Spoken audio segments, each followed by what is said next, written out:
Oh ya, maaf. Ya, silakan. Selamat siang, Pak. Selamat siang. Ya, silakan. Selamat siang, Pak Teguh. Saya mau tanya terkait prospek saham MBSS yang masih rugi di tahun 2020 ini.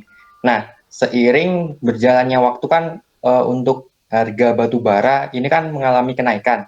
Jadinya nanti kan eh, bisa memengaruhi kinerja MBSS ke depan dan di PBV 0,35 saat ini itu gimana Pak?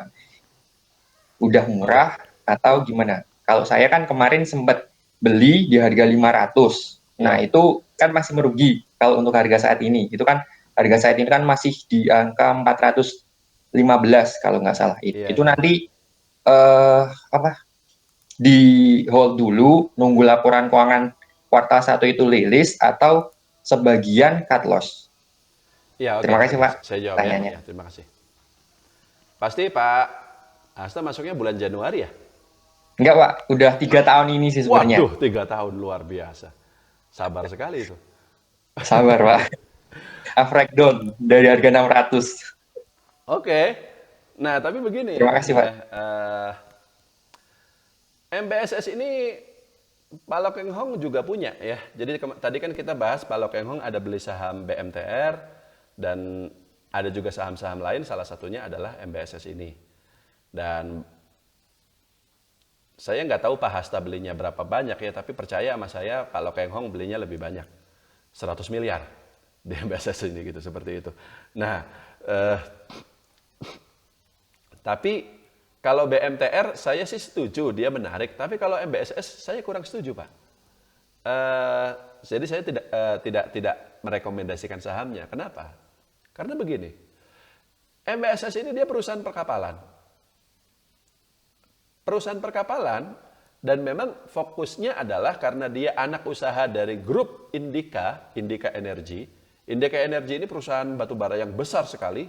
Jadi dia punya batu bara itu sendiri, punya kontraktor, punya pembangkit listrik, punya kapal, dan seterusnya. Lengkap, sangat lengkap seperti itu. Salah satunya adalah MBSS. Jadi memang dia banyaknya di pengangkutan batu bara seperti itu.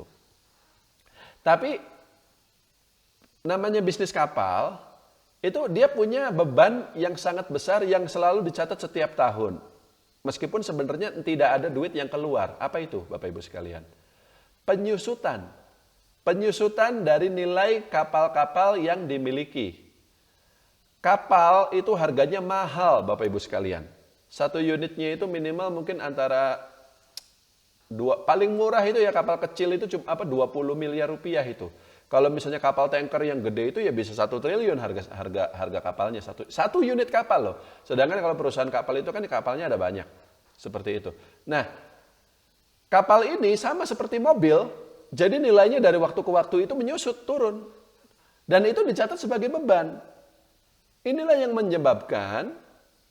Jadi sebenarnya menurut saya ada kebijakan akuntansi yang sebaiknya diperbaiki ya.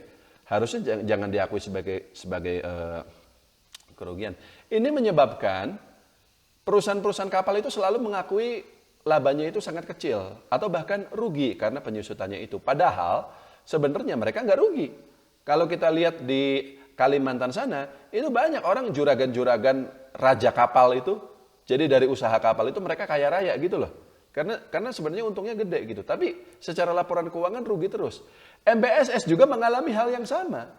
Kenapa dia rugi? Karena penyusutan itu. Tidak peduli pendapatannya sebesar apa, tapi dia rugi terus. Kalau dia rugi, ya nggak bayar dividen kan? Kalau dia nggak bayar dividen, ya sahamnya nggak ada alasan untuk naik meskipun murah. 5 tahun terakhir atau lebih lama lagi dia rugi terus. Nggak peduli harga batu bara naik atau turun. Ini yang bikin saya jadi nggak suka sama MBSS ini. Jadi untuk tahun 2021 ini pun, meskipun untuk industri batu bara secara umum saya optimis, karena harga batu bara memang lagi tinggi ya.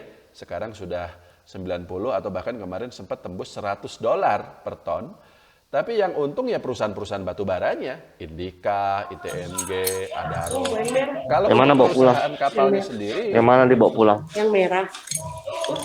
Kalau untuk perusahaan kapalnya sendiri, saya pikir dia tidak akan profit. Termasuk untuk tahun 2021 ini, saya pikir MBSS kemungkinan masih akan lanjut rugi karena perusahaannya ya itu tadi ya masih punya masalah penyusutan dan secara historis ya itu kinerjanya turun terus. Memang bukan berarti tidak mungkin ada surprise, bisa aja kejutan gitu tiba-tiba laba dia positif itu bisa jadi alasan yang bagus untuk sahamnya untuk naik. Tapi saya nggak mau bertaruh ke situ. Nah, di sisi lain memang karena valuasinya murah, perusahaannya juga tidak ada masalah, ya dia nggak turun juga kan, nggak jadi saham gocap gitu, enggak kan, nggak seperti saham-saham yang pom-pom, yang goreng-goreng itu enggak. Tapi untuk naik ya labanya harus positif dulu lah.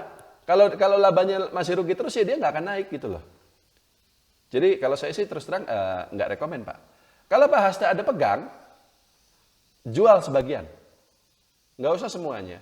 Kalau semuanya ya sayang juga ya, karena ini kan barangnya murah juga gitu.